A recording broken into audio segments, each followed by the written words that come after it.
Inside of our starter files, we're going to close down this file from the last video so there's no confusion, and then head into lesson 2, which is async and defer. Double click on the index page to open this up, and since we are now in a new file, we need to copy this, or copy the path to this, and then paste this inside of the browser. We see straight away that we still have the same error as the previous video. This is because this is pretty much the same file or the same ending code which we had in the last video. We have our script, and then we also have our level 1 heading and the same contents inside of the script file. So you will need to do this for each video we go to. We need to open up the index page and also make sure that this is the right page title. So in the last video, we discovered a problem when loading up our JavaScript files too early. This can cause two problems. First, we might need to access a HTML element before it's even been created, just like we see here. And second of all, we may have a lot of JavaScript code located inside this file, and this could really slow down the loading of the rest of our page. So if this script 1 was a really huge file, the user wouldn't see any of the HTML loaded on the page until this script had finished executing.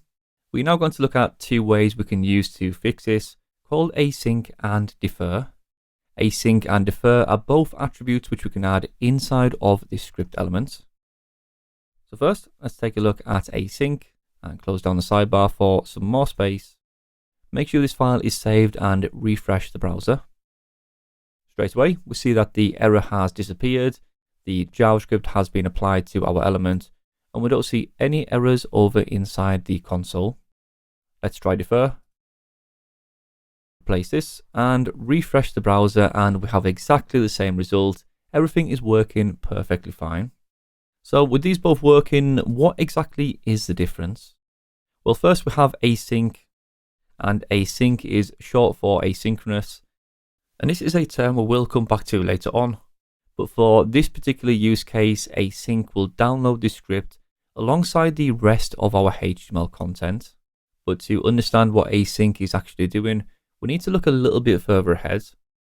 Now imagine, rather than having our script and our index page inside of the text editor like we do here, imagine this was a live website. If this was a live website, our script and our index page will be stored on a web server.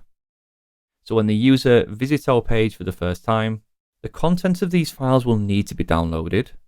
When we mark this as an async script, this JavaScript code will be downloaded alongside our HTML content.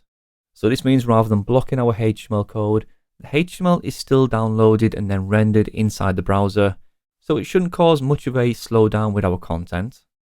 And then it will run the contents of our script as soon as it is all finished downloading.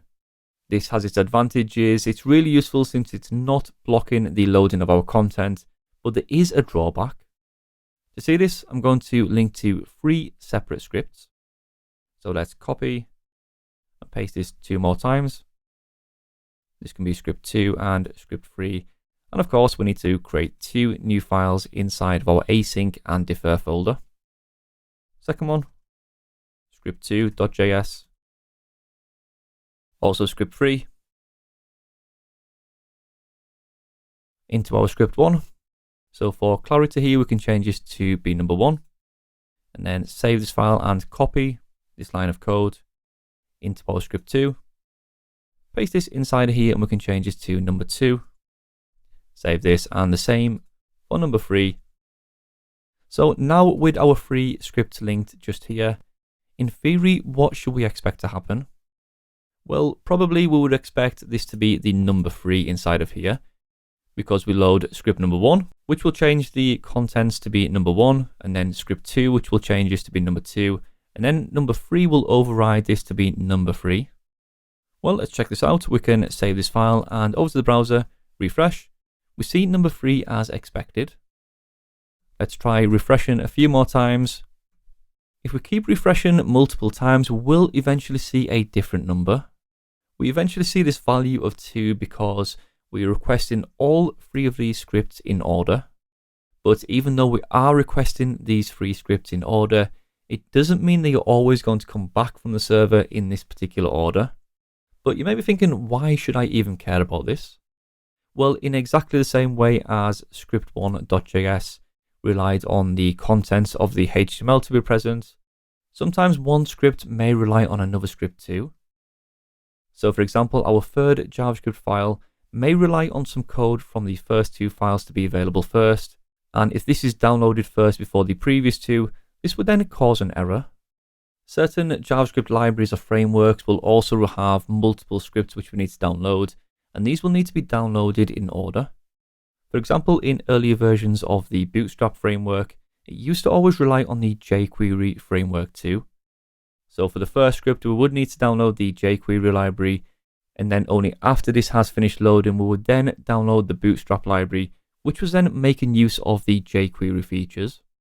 So when we need our script files to run in a particular order, async may not always be the best option to go for.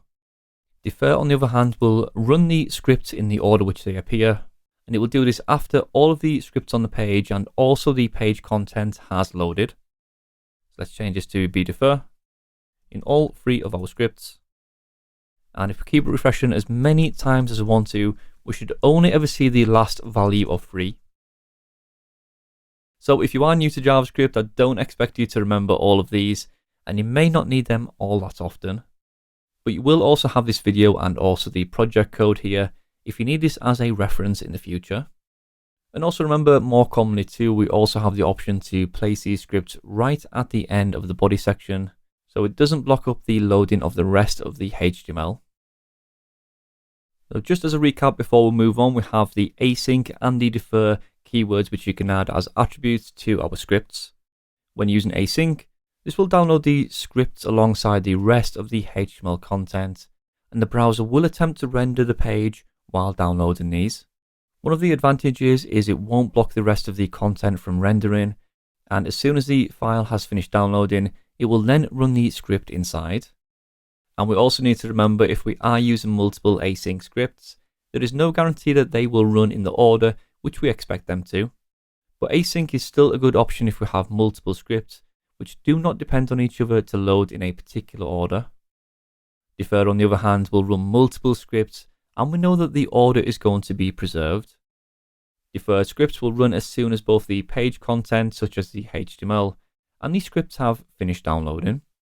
And this all means that we should prefer to use a deferred script when we have multiple scripts that we need to run in order.